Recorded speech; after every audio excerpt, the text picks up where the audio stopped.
Welcome. Wow. Are you good? I'm good. Okay. I forgot what date it was. We're doing great. Good start. Yes. Welcome to 3 Tune Tuesday for Tuesday, April the 14th. Wow. Yes. We'll just get into it. I'm your host, Bonaparte, and with me is your hostess, Celia. Unfortunately, yes. Hello.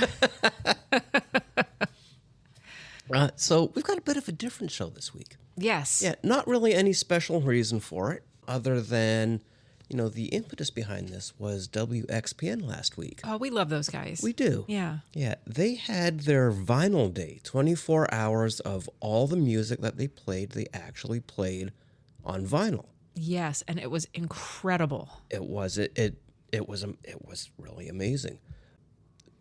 We were listening, of course, as we often do during the day, and it really hit when Tracy Chapman played.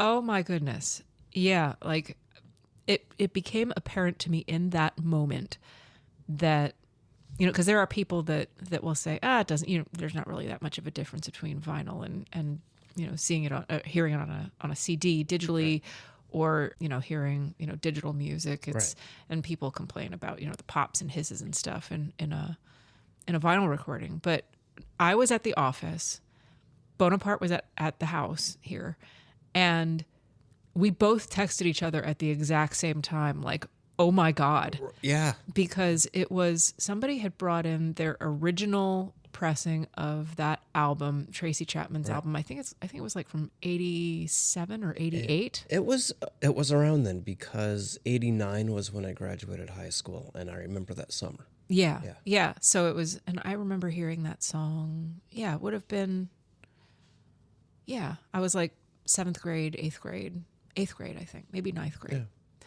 But it was, the quality and the warmth, and it sounded intimate. Yeah. It was just so brilliantly done. And that's, when people were recording on vinyl those days, they engineered those songs to sound good on vinyl. Right. That is exactly it. Yeah. And I mean, it was beautiful. It was, I heard that song differently. Oh yeah. It was like she was in the corner of a coffee shop, of a cafe, playing. Yeah. I mean, you felt like you were in the room with her. Yeah, absolutely. It's a brilliant song anyway, by a brilliant person. Yes. But yeah, we really enjoyed that. Yeah. I mean, we enjoyed all of Vinyl Day. Oh yeah. It was very cool. But yeah, that was, for me, I think also the standout moment. Oh, definitely. Yeah, it struck me. And then it got me thinking, well, we do shellac every week. Why don't we go older school? And so that's what we're doing this week. We're really digging into the archives, and we're going back to wax cylinders. That's amazing. Yes. What is the first? Would it be a tintype? I've got, yes, the first would be tintype. Okay. Yes. Okay. It was tinfoil, and even back then they knew it was poor quality. Yeah. Not only was the sound not sound good, it was tinfoil. Yeah. So the medium itself didn't last very long. Yeah, it was not permanent at all. Exactly. Well, anyway, I'm sorry, I'm probably getting ahead of you. Oh, no, that's fine. Questions are good. Okay, yeah. So for the uninitiated, how does recording on a wax cylinder work? Oh, that's a very good question. So let me talk about a couple of things first, and then I'll answer that. Okay, perfect. So in 1857, this goes back a long way, Leon Scott had devised what he called the phonautograph, and it was the first device to trace sound waves visually on soot-covered paper. Oh. It could not play back sound. But you could see it. You could see it. In 2008, not that long ago, researchers finally decoded surviving photoautograms. That's so cool. Right? What did they find? I honestly don't know. I didn't dig into it because I was digging in. I had so many other rabbit holes to cover. Oh, yeah. I mean, you could really get into the weeds with that, couldn't you? Absolutely. So, and what were they called? What were the recordings called? He called it a phonautograph. Phonautograph. Yes. P-H-O-N-O. P-H-O-N autograph. Phone. So AUTO. Oh, like an autograph, like Right. like writing an autograph. Exactly. Okay. Yeah. Phone autograph. Yeah. Neat. Yes. Fascinating. That is super cool. Fascinating. And then in 1877, Edison devised the tinfoil phonograph that you referred to. Sure. That was the first device to record and to play back sound. But of course, the tinfoil wore out really quickly. Yeah. And sadly, there are no known surviving tinfoil phonograph cylinders. Oh, that's a shame. I'm sure there are reproductions. Oh, yeah, people have reproduced them. Yeah. Yeah, but none from back in the day. I remember when I was a kid watching an episode, and this is still a guilty pleasure, Little House on the Prairie. Oh my goodness. Oh, yeah. I was a prairie head. Yeah. And I remember an episode where somebody, I don't know, probably snooty old Nellie Olson, because they had the money for it, right? Yeah. I don't know. Were you a Little House on the Prairie person? My sister was, not I. Okay. All right. Oh, it's, I remember, I think it was Nellie Olson. They were the wealthy family in Walnut Grove, and they owned the Mercantile. Okay. And, so they had access to all kinds of, modernity as opposed to the rest of the town, which was mostly homesteaders. Right. And somebody got a hold of a tintype recorder.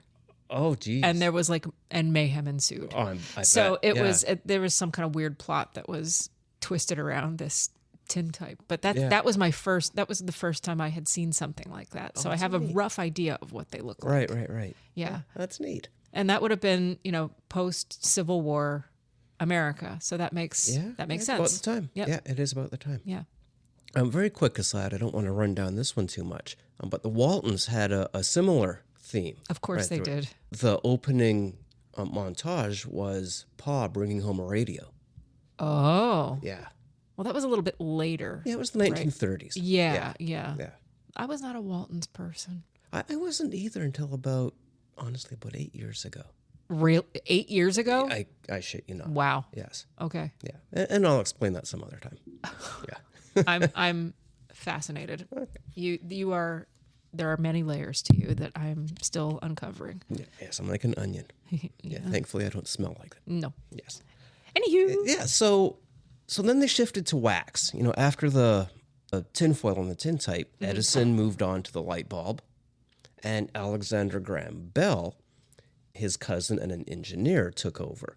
And what they innovated was wax as a recording medium, and the cutting stylus that etched a groove rather than an indentation. So we've spoken previously about the horizontal versus vertical recordings on shellac. Right. Right, the hill and dale versus the side to side. Right. And that's essentially what this was, is they designed the side to side. Right. So rather than reading the bumps on the bottom of a groove, the stylus is reading either side of the groove. Exactly. Yeah. Yes. Yeah. And they called their machine the graphophone, and they sold it through a company called Columbia. Okay. So that's kind of All the right. origins of Columbia. Yeah. Edison ultimately decided to get back into it as well, and he kept the hill and dale vertical recording. Ultimately, that's what he used on his shellac discs, the big 1/4-inch thick ones. It was the hill and dale. So that's ultimately what brought around wax, was tinfoil was just wearing out. Now, maybe not so much at the time, to me, the neat thing was the first wax cylinders on a mass scale were brown in color. They were a blend of plant and animal waxes. And later, Edison was able to standardize to a metallic soap composite. Okay. Okay, strange stuff. The interesting thing, though, is that there was no such thing as a master recording at this point for cylinders. Well, right, because then how do you reproduce it? Exactly. So you have one recording and it is unique. Right, but there were no masters back then. So to record on a mass scale, they would have a dozen or more horns.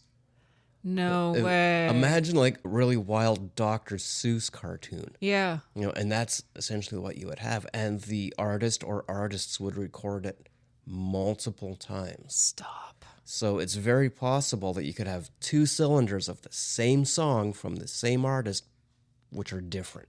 Yeah, just slightly. Right. So so if you have a wax cylinder, then you are pretty much getting a unique. It would be, I would say, at best 1 of 12. That's incredible. Yeah. Huh. Yeah. Amazing stuff. Okay. Wow, those musicians really had to work for it then. They really did. Especially if they had to crank out 100, 200. Right.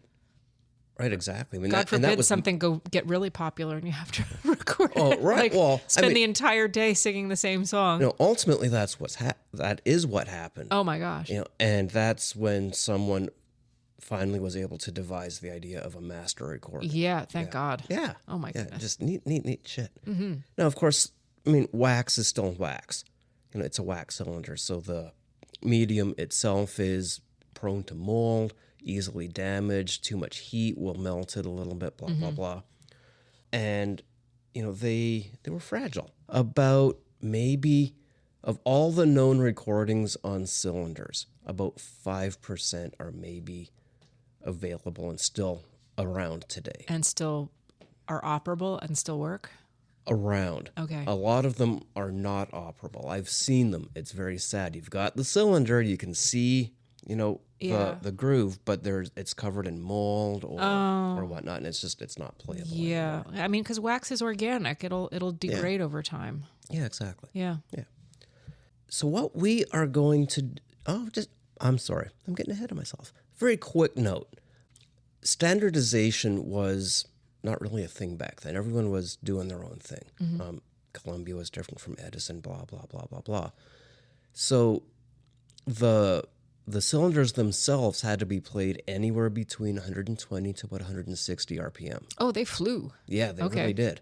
And because there was no standard, essentially every time person put a new cylinder on, they'd have to listen to it and adjust the speed manually if they didn't like how it sounded. Oh. So what was the mechanism that moved it? Was it cranked or?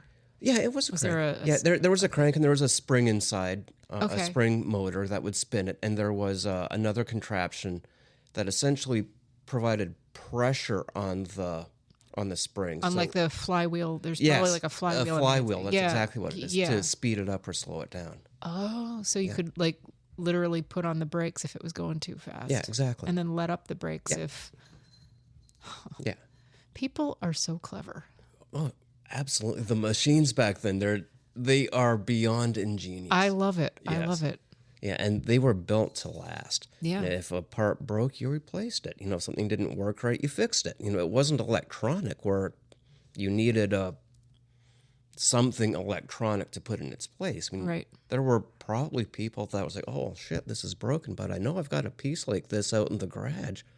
I'm going to go grab it and throw it in here and see what happens. See if it works. Yeah. Kind of like cars, when you used to be able to fix cars on your own. Yeah, exactly. You could buy a part and drop it in there yourself, more or less. Yeah, exactly. If your timing belt broke and you're out on the road somewhere, you rip apart your stockings and you tie it on there, you put it in place, and you drive the car to where you need to be. Listen, I used to keep a pair of old nylon stockings in my car because that's the best way to patch up a leaking hose. Oh yeah. In a pinch. Yeah, absolutely. So like if you had a radiator hose or something that was leaking. Yeah, you could take a pair of nylons and wrap it around there a couple times. Bob's your uncle. Yeah. Did the job. Yeah. And nylon's durable and that makes me wistful for the days. Back in the day. Back in the day. Yeah, I actually replaced the radiator in a 1984 Dodge Ram pickup. Oh, really? Yeah. Oh, that's neat. Oh, I learned a lot. Yeah. It was a lot of fun. Yeah, I bet. Okay, so we're going to go a little bit earlier than 1984. In fact, over 100 years earlier. The earliest recording I could find was from 1891. Oh, my goodness. And that's what we're going to play next. Okay. This is, you are going to laugh at me. Probably. Yes. It is Cujus Animam. Huh. Cujus. I'm sorry, Cujus. Cujus. Animam. Animam. Animam. So this is in Latin. Mm-hmm. It's composed by Rossini. Poor Bonaparte. See, this is the problem when I don't share my notes or the songs beforehand. It's nobody proofreads them for me. But the best part is, you only get to hear the songs for the first time as I play them. Yeah, and I also get to see you furrow your brow and struggle. Well, I now have a solution to all of this. It was composed by a fellow named Bob. Bob. Gioacchino Rossini. It was performed by D.B. Dana, who played the cornet, and Edward Issler, who played piano. Okay, so it's Cujus Animam, but it's played. So that suggests to me that this is an instrumental version of something. It is. That we will not hear actual words. Correct. Okay. Yes.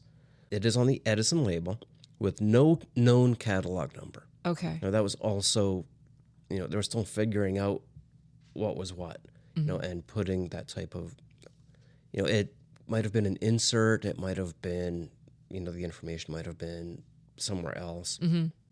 It was on brown wax, recorded in 1891, and is 2 minutes and 18 seconds in length. Is that how much you could fit on a wax cylinder? That was, at that point, that was pushing it. Okay. Yeah, it would have been end to end at this point. Oh, boy. Yeah, now one of the many neat things about these early recordings is there was usually an announcer who would announce what the song is that you're about to hear. Yeah. And also you will hear somebody yelling. Blah, blah, blah, blah, blah. Right. Edison Records. And there are known versions of this particular recording where the announcer coughs, loses his place, checks his notes. Hilarious. Yes. Okay. Yes. So that's what we're going to start with from 1891. Okay. Cujus Animam, played on the cornet by Mr. D.B. Dana, the Edison Phonograph Works, Orange, New Jersey. Duplicate.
Was only part of it. Well, it was only 2 minutes. Yeah. Yeah, so that's actually an aria from the Stabat Mater by Gioacchino Rossini. Yeah. I was reading a little bit about it because as soon as it started playing, I was like, oh, I know that. I've heard that before. Yeah, so it looks like it was commissioned while Rossini was traveling in Spain by some wealthy dude. And it looks like it was composed around in the 1830s. So this was recorded what year? 1891. So it wasn't that old. Yeah. I mean, when this was recorded. So interesting. Yeah. Neat. Yeah, neat stuff. Yeah, and yeah, you're totally right. Like the dude in the beginning, he was like, yeah, and he was like, where am I? And he's thinking, I can't run this out because we're recording and I've got 12 of these cylinders running right now. So let's get to it. That's right. And you can't be dilly dallying, can you? Yeah, exactly. Yeah. Yeah. Too neat. Yeah. You know what would have helped him? I have a guess. What's that? Coffee. Yes, indeed. He didn't have his coffee. He didn't have his coffee. Yeah. Yes. Yeah. I know the feeling. Yeah. Oh, yeah. It's a sad day when there's no coffee to start. Truly. Yes. Truly. Yes. And sadly, we weren't there to help him out. But we're here to help you. That's exactly right. If you need your coffee fix, we can help you. That's right. We sell coffee at skeletonbrew.coffee. We do. And we also sell it at nokings.coffee. That too. Which one do we want to talk about first? Well, let's talk about Skeleton Brew first. Okay. Yeah. Let's talk through this. So skeletonbrew.coffee is, it's our coffee roast. We are part of a collective, a co-op. There's maybe I think 110 of us now. And we're able to pool our resources together and source good beans at a good price because there's 110 of us. All of the beans that we source from farming co-ops as well, either individual farmers or farmers that belong to a co-op. So there are as few middlemen and as few corporate entities in the way. Well, I can't speak for shipping. Shipping is shipping. I'm not going to be able to help with that. Yeah, we're kind of beholden to to big business for the shipping. Exactly. But otherwise, we try to keep it as small business as possible. We're dealing with just a number of co-ops. At Skeleton Brew, we have 6 coffee brews, roasts, let's say, not brews, roasts. You're brewing it. We're roasting it. Yeah. We're not going to brew it for you. Sorry, guys. Yeah, 6 roasts that we sell year-round. We've got some lighter roasts. We've got some darker roasts. We've got a great Colombian. We've got a few others that are just really, really yummy. And we also, this year, have begun following the Wheel of the Year. Yes. So we've got our Beltane roast and tea out right now, and we're going to have some more coming out, as the year goes on. Those are seasonal. They're seasonal for the season of the wheel. Mm-hmm. Yes. One of the things that we like to do with Skeleton Brew is to give back. Ultimately, the sales will help us pay our hosting bills. But in addition to that, we give $1 from every item from skeletonbrew.coffee purchased to independent public media. Very important to us. Yes. We need a free press. We really need a free press. We really do. We need press that is not beholden to politicians. Right. And that is something that is very near and dear to us and very important. And so we want to support that in whatever way we can. Yes. Yeah, and that's what we do at Skeleton Brew. It's cooperative coffee. It supports a number of people that, just like us, are working every day to make a buck. We all share a common central kitchen and roastery that roasts the beans after they're ordered. You're not getting beans that have been sitting on a shelf waiting for somebody to come get them. The beans are there, then they get roasted when the order comes in. They get shipped to you, and you'll open up the shipping bag, and you will be awaft in a wonderful aroma of fresh coffee. It's true, and it is nice. Yes. Sometimes when we order coffee, I can even smell it on the doorstep when I open up the door. Oh, yeah, it's amazing. Yeah, it's pretty good. And just because we do like to be socially conscious, all of our coffee bags are compostable. Yeah, so you can feel good on a number of levels buying this coffee. It's coffee with a conscience. Yes. We want to make sure that everybody along the way is paid a fair wage. We make the least amount of money on our coffee because we're not here to make a fortune. We're here to make a difference. Right? And in that vein, I would like to talk about nokings.coffee. Nokings.coffee is a special line of coffee roasts that we have. There are only 3 of them. We are not affiliated with No Kings in any way, but we do want to support Indivisible. So we've got 3 Roasts, they are liberté, égalité, and fraternité. Yes. If you know, you know. Yes. And surely there will be something among them that you like. My favorite, of course, is the French roast, the liberté. Yes. And we've got a number of other things for sale on that website, too. And $2 from every sale, from every item purchased. Every item purchased? Every item. Yes. Every item purchased on nokings.coffee, we donate to Indivisible, which is the organizing body behind the No Kings protests, behind the May 1st general strike. Very important for us to support them, too. And so we donate $2 from every item purchased at nokings.coffee to that cause. And it's the same ethos. Yes. Same co-ops, same we treat it, we want to do business as ethically as possible. Yes. And so you can feel good when you buy a bag of that as well, because you are supporting a good cause. You're supporting a lot of people along the way, and you're getting a damn good bag of coffee. I think so. Honestly, Yes. it's really, really good.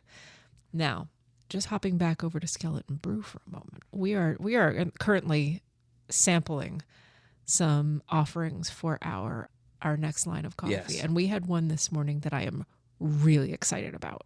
Yes. You said it was Peruvian? It is a Peruvian bean grown in Peru, also through a co-op. But the neat thing about this particular co-op is 40, I think it's 40 of about the roughly 100, or so heads of the co-op are women. See, that's great. It should be more than that, but it's a very male dominated industry. Like most. Like most. So we're really excited to support something that supports women in such a big way. Yes. So, and we tried the coffee this morning. It's delicious.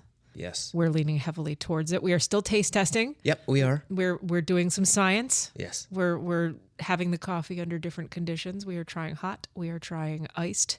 We are trying cold brewed. We Yep. are trying all different kinds of things. So we want to bring you coffee that we ourselves would drink. Exactly. We will not sell it if we don't like it. That's right. Yeah. That's right. So navigate on over to skeletonbrew.coffee and or nokings.coffee. If you want to buy from both, we won't stop you. There's no limit. You can purchase as much as you want. Yes. Exactly. And we also have some fun stuff there too. We've got some coffee accessories at Skeleton do. Brew.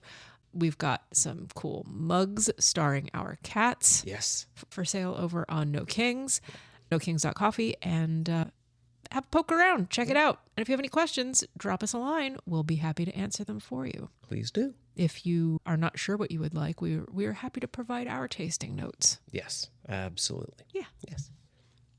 Okay, moving on, we are moving forward in time from 1891 to either 1891 or 1892. Notes, that type of level of notes for this next song no longer exist. But we know it was no later than 1892. Okay. Okay, the song is Bell Boy. Bell for bell, with boy being Buoy. Bell Buoy. Bell, yes, Bell. I always called it boy. Oh, Always. I think that might be a regional thing Maybe.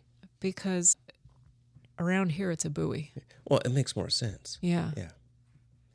So that's the name. Performed by J.W. Myers, a vocal solo with piano. Now, this one is a little bit interesting in that the label is the North American Phonograph Company. Okay.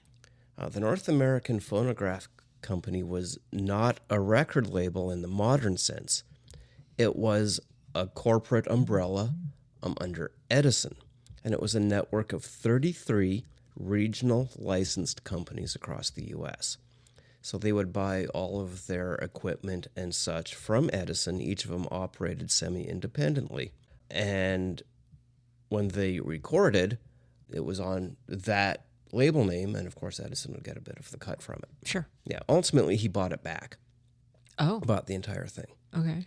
The company went bankrupt in 1894, a victim of the Panic of 1893, but Edison, of course, did not panic because... He was already super wealthy at that Exactly. point. And he bought back the rights to everything.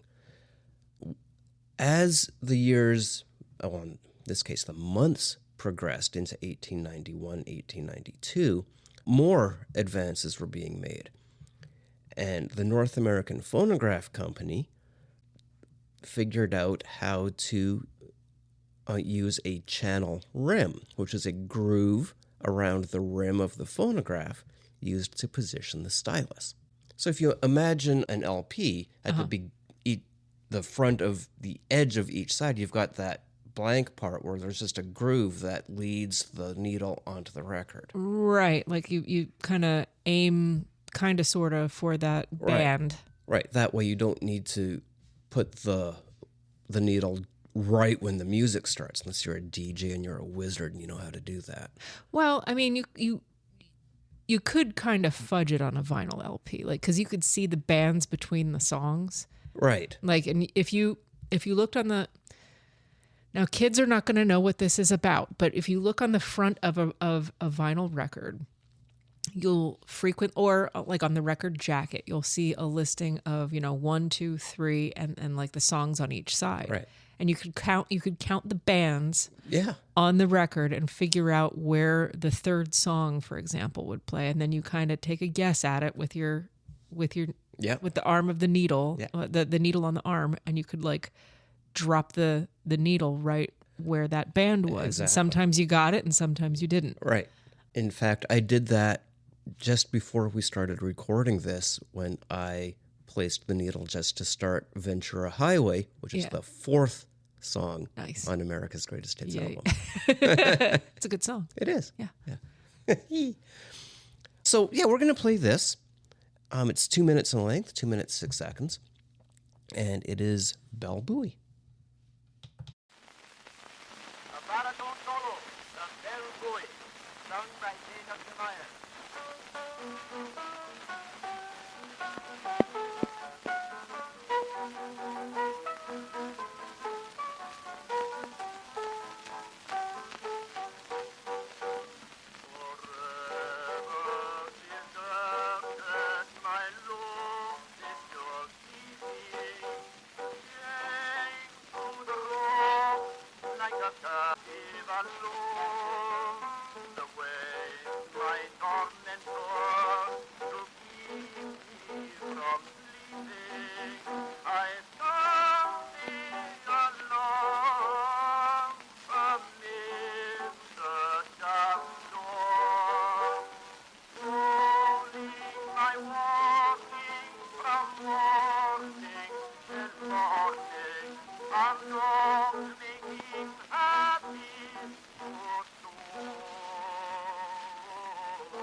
That was all. Yeah, sure was. Yeah. But, remarkably good quality. Well, one of the nice things that we have going for us in this day and age is, we do have, sound engineers with a boatload of technology that can help clean those up. Oh, so this was like digitally cleaned up a little bit. Oh, that's good. That's, I mean, and as long as they didn't like screw around with the original integrity of the recording, I have no problem with that. I mean, they're not making it stereo and high fidelity. Yeah. No, that's just trying to remove some noise and hissing. Yeah, just so that we can hear more of what originally existed. Yeah, exactly. Yeah. I'm unfamiliar with the song. It was sounded like it was a little art song, and It was very ably sung by that baritone, Yeah, as the guy said in the beginning. Yes. Baritone. It sounded like something that would be sung in a saloon. I think that because of the janky piano, it made it That's sound what like I'm thinking, the upright like piano. saloony. Yeah, exactly. But the guy that did the sort of announcement in the beginning, I pictured him to be like a very sort of tweedy, kind of upright, handlebar mustachioed gent. Right. Talking about the baritone. Yes, introducing the man about to play the piano in the saloon. Correct. Yes. That's so funny. So, if you have not seen it, on the Blind Skeleton website at blindskeleton.one, there has been posted for a while a series of blog posts about the history of the phonograph. Cool. Yeah, so I encourage you to, if you're interested, go check it out. It's there. I will do that because I haven't. Oh. And I'll just throw out this for everyone to hear to keep me honest. Yulia has asked me a while back to show her how to use the WordPress page to make her own posts, and I have yet to do that, so that's on me. But now the universe is aware of it. Yeah. And it'll get done. Okay. Yes. Also, you got to show me how to access my Blind Skeleton email. That too. Yeah, because if any of you have sent me an email, I haven't seen it. The Bonaparte. universe is also looking at me. Bonaparte. Yes. Yeah. Yeah. We're doing that today. Cool. Okay. Yeah. Maybe not today. We're running out of time. But yeah, we're curling tonight. Yeah. For once, we're not doing this at the last possible freaking second on a Monday night. We're taking our time on a Sunday. Yeah, we had a good night's sleep. Yeah. Yeah, you'd never know it because we're still like Unscripted. Unhinged. so much unscriptedness. But at least we're alert. Exactly. And so far, there has been no feline dumbfuckery going on. Yeah, I mean, Omar came in and said hi a little bit a little while ago, but It got in the way, but he just wanted to scratch and off he goes. Yep. Yeah. So over at blindskeleton.one, speaking of the website, we've got all sorts of other goodies. We've got, in addition to the blog posts, we have our little cinema, our silent film cinema. Yeah, which we're adding more movies to. Amazing. We've got all kinds of vintage photography, and we discuss vintage film and music and art, anything that captures the zeitgeist of yesteryear. Yes. Because that's where we came from, and it's important to know where we came from so that we know why we're here. Exactly. And that's part of why we do what we do. And while you're over on Blind Skeleton, do sign up for our newsletter, which I swear we're going to get started on. Yep. You can sign up for our newsletter, and by doing so, you are entitled to a free 2-ounce sample of our coffee. Yes. That will make 1 pot of coffee, by the way. It will make 1 full pot. Yes. Just go ahead and sign up, and we will reach out to you for a place to ship it to, and we will be happy to send that to you. We do not sell anybody's personal information. We do not rent it. We do not sell it. The only people who will see it are us. And the post office. Well, and the post office. Yeah, because they got to know where to send your shit to. But yeah, because we don't want to be weird with your personal information. That's just... Yeah, I mean, we're just two people as well. We don't like when people sell our shit. Right. Yeah. Right. So pop on over to blindskeleton.one, have a look around, check us out, sign up for the newsletter, get your free coffee, and links to all of our socials are there too. Yes, they are. And links to all of our contact information. So please feel free to reach out and say hi. Yep. We'd love to hear from you, whether it's you just want to say hello, or you've got a suggestion, or what we're doing right, what you'd like to see us do better. If you want to be on the show, that's awesome. I'm told we had an actual phone call on our actual line. Yes, whoever it was did not leave a voicemail. Bastards. Yeah. Listen. Call us back. Yeah, you weird Gen Zers. You got to leave a message. We're old. Yes. We believe in voicemail. Yes. So get with it. Leave us a voicemail. Just if you don't want us to call you back, we won't call you back. Just say hi, tell us where you're listening from, say your piece, and it's fine. But if you want us to call you back, that's cool too. Yeah, absolutely. Yeah, so that's 302-609-1925. Yes. Yeah. So give us a jingle. Yeah. Love to hear from you. Absolutely. So now we are going to move on to our final 2 songs of the day. Two. You heard me. So it's not 3-tune Tuesday. Today it's 4-tune Tuesday. 4-tune Tuesday. And there's a reason for that. Okay. Okay, so Yulia is a music person. Musician. That's what those are called. Music person. Jesus. I said what I said. I'm not. But what I do know is the recording industry was the direct impetus behind the creation of the Stroh violin. Okay. Now, you've spoken before at length and explained why an instrument like the violin or the cello does not do very well with acoustic recording. Correct. So, I'm sorry, I'm looking through my notes right now. I kind of got distracted. So the issue with a conventional violin when used for acoustic recording is that it's omnidirectional by design. Right. Early phonograph recording horns could only capture sound from a very narrow focused distance. And violinists essentially had to press their instruments practically against the recording horn. Yeah, you'd have to literally be on top of it. Yeah, and it still produced a thin, distant result. So we're going to have a before and after of 2 different songs by the same artist. And that's why we've got 2 more songs.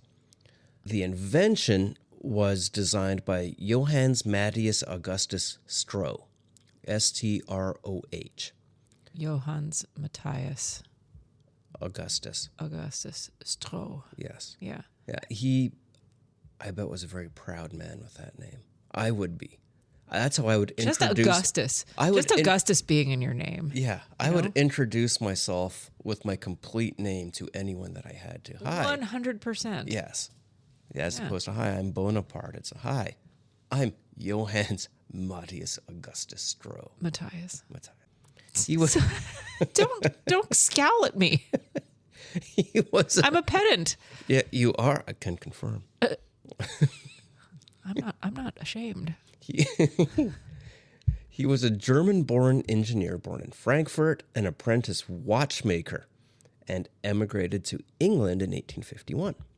In 1899, he applied for a patent in Britain for improvements in violins and other stringed instruments, and this patent was granted in 1900.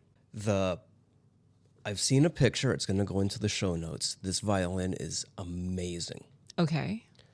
The resonating wooden body is removed entirely. The strings are mounted on a slim, solid body.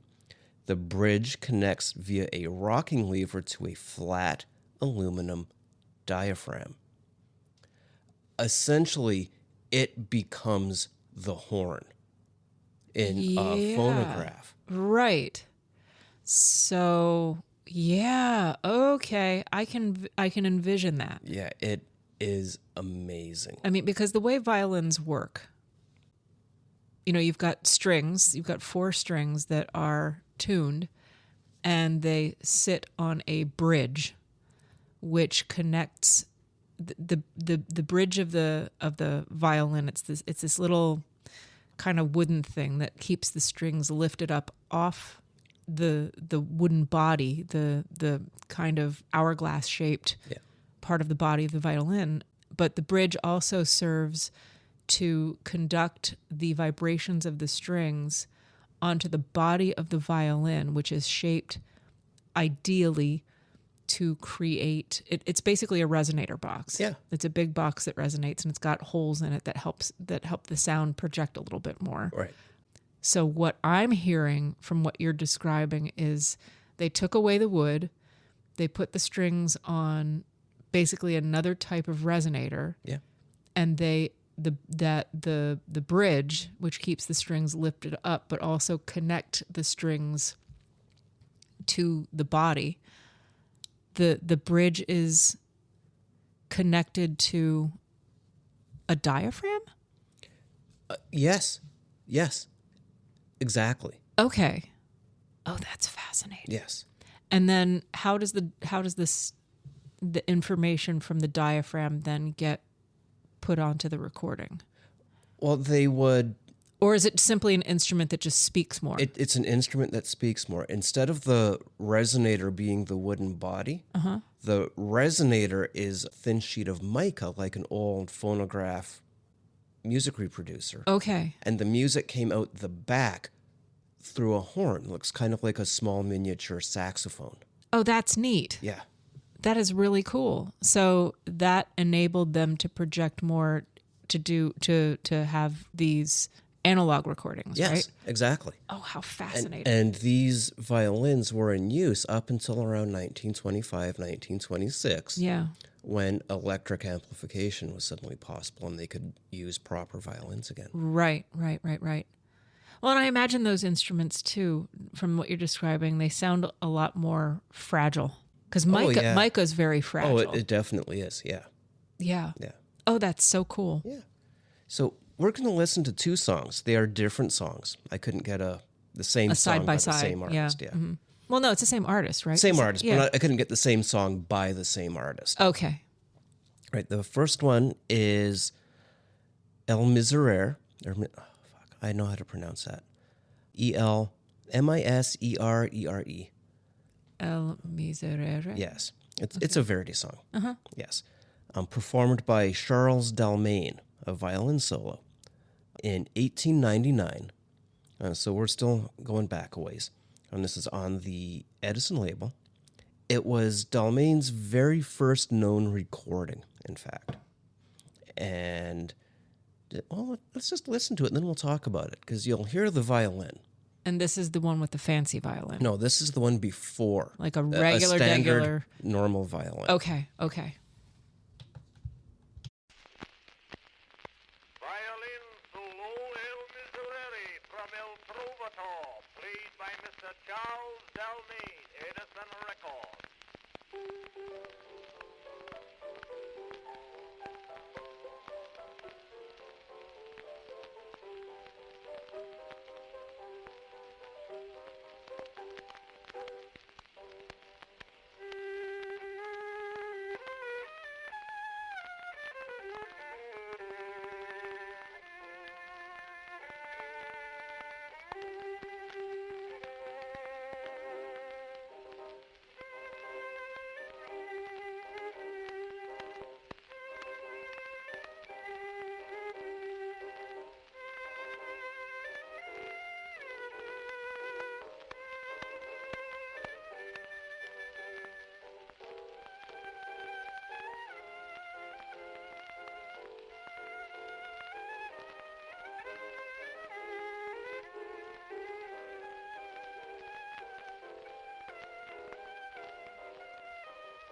Okay.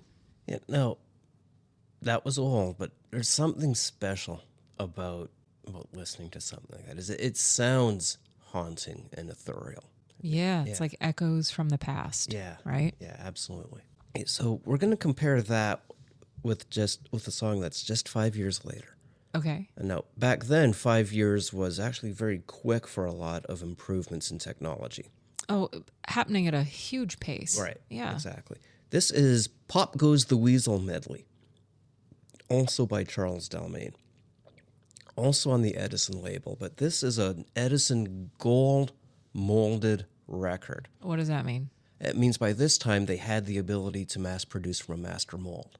So, still wax, Still wax. but they were reproducing wax cylinders from a master? Yes. Okay, okay. And how did they do that? Do we know? Yeah, it involved the use of electroplating the original recording and then essentially making a negative out of it. Oh, how cool is that? Yeah. Oh, how neat. Yeah, okay. really neat. I lived in the wrong time period. I'd have been mesmerized living back then. I am glad I didn't live back then. Well, yeah, I mean, there's disease and such, but Well, and, still. Women didn't have rights. Well, yeah, well, A lot of people there's didn't have that. rights. There's that. Yeah. Okay, but nonetheless, the technological marvels is what I'm referring to. Well, it had to have Yeah. been just a brilliant, like people, it's hard for us. Well, actually, it's not hard for us because there's been a lot of technological innovation in our lifetimes as well. True. So Yeah. I have to, Yeah. I can relate to a lot of what we're, but it had to have been mind-blowing. Imagine being able to like record something and then play it back. Right. That must have blown people's minds. Yeah. Yeah, absolutely. Really incredible. Just Right. changed history. Yeah. Changed the trajectory of history. Okay, so now we're going to listen to Pop Goes the Weasel. Same artist, Charles Dalmain. Also on a wax cylinder. It's still 2 minutes in length from 1904. With the primary difference now is he's using a Stroh violin. I can't wait to hear this. And this was pressed from I'm using the word pressed loosely, from a master recording mold. Okay, so this is not the master, to be clear. Correct. This is Okay. not. Okay. I'm excited. Pop Goes the Weasel medley, played by Mr. Charles Dalmain in the Trovatore.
Well, it was a shame it was such a distorted recording. It was, but if that same recording today was played on a standard violin, we wouldn't have been able to hear it at all.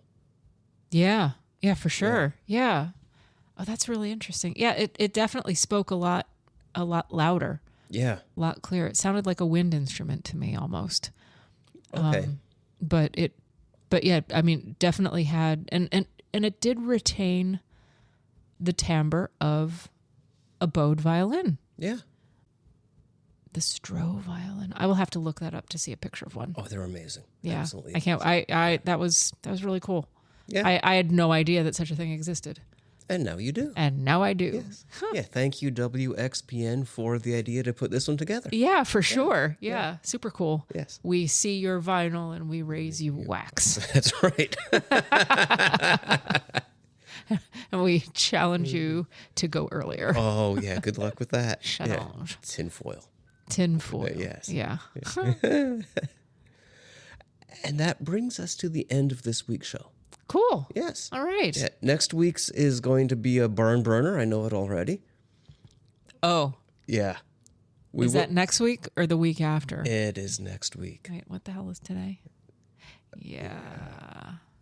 It's going to be next week. It's gonna, yeah. Yeah. I'll need to find a couple of appropriate songs.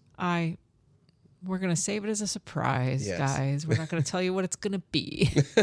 But I know where you're going. Yes, And it'll I'm be good. excited too. Awesome. And that said, thank you all for listening in. Yeah, thanks. Again, drop us a line. Head on over to blindskeleton.one. You can find our socials there. You can find our emails there. You can find not our phone number there. So I'll say it again, 302-609-1925. Yes. And say hi. We'd love to hear from you. Yes, we would. And until we talk to you again, have a great week. Bye.